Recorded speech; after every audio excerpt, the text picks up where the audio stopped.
Quantum healing, the future of medicine.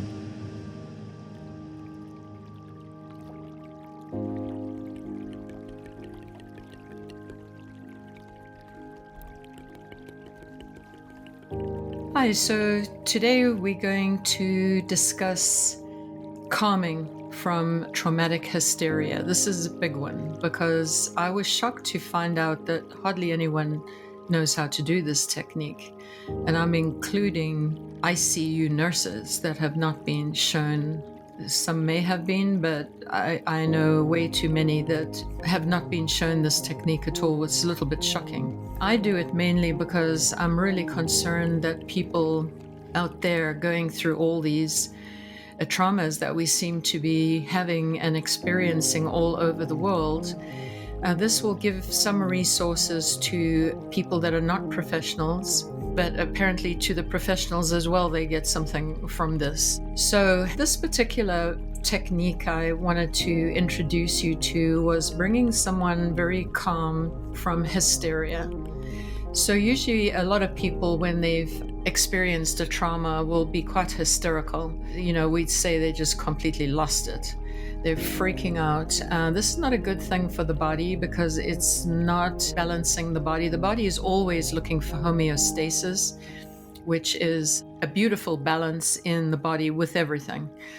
And it strives your entire body, and that is absolutely the responsibility of the quantum, is to keep your heart running, keep your lungs breathing, keep the chemicals going, the blood and the oxygen. It does this automatically. That is not something that the physical body just does. The physical body is plugged into a higher energy, which is the God energy. It is the natural energy that flows from the universe and which we're part of and a microcosm of. So that energy is constantly running the show on keeping balance and homeostasis in the body.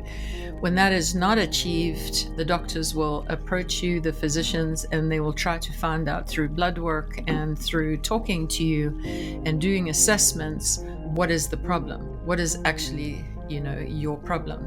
But we're talking about that part where you've just had the trauma and you can't think straight. You're absolutely freaking out, don't know where you are, can't calm down. The medical people need you calm down because this is not helpful when they're trying to get you balanced in order to survive an event, to have you freaking out and unbalanced and all over the place, because again, that threat of shock is very much there, and then they have to be sticking more needles in you, and a lot of times that's not very helpful. Under the circumstances, they can't do it.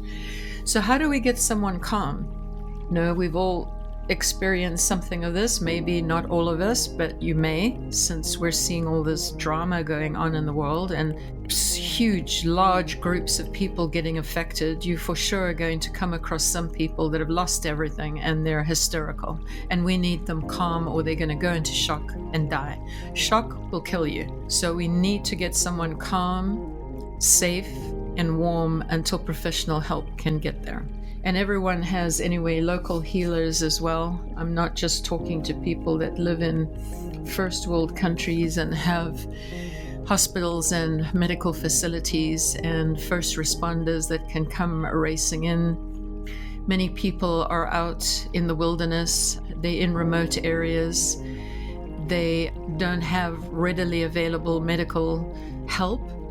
And often their help are the healers around them. They will find the healers. There's always healers that are not medical professionals as we know them, but they're usually very highly evolved healers and medical people, metaphysicians for sure. And usually these people, the knowledge has been handed down to them through the family and the certain bloodlines for eons of time.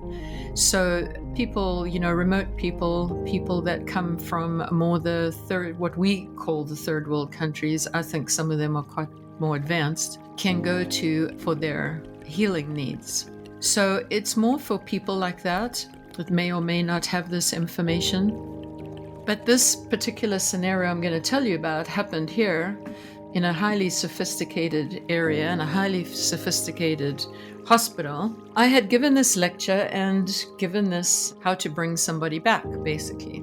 And 2 years later, repeating this lecture to a different crowd, as they advertised at the school that I would be coming and giving a talk, people would come in from other classes as well, and they were entitled to join and listen to the lecture.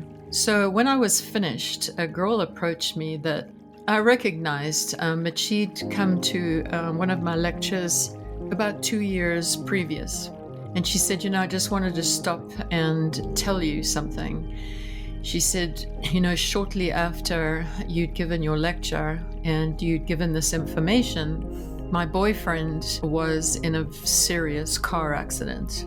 He survived the accident, but I don't know what his injuries were, but he certainly was in the ICU and he was freaking out. He was completely hysterical. And it seemed like no one knew what to do to get him calm. She was called to the hospital as a girlfriend. They had called her and she'd come immediately, so she was available. And with all the medical help in that hospital, including the ICU nurses, it was this woman that brought her boyfriend back. And she said, I just applied that technique that you talked about.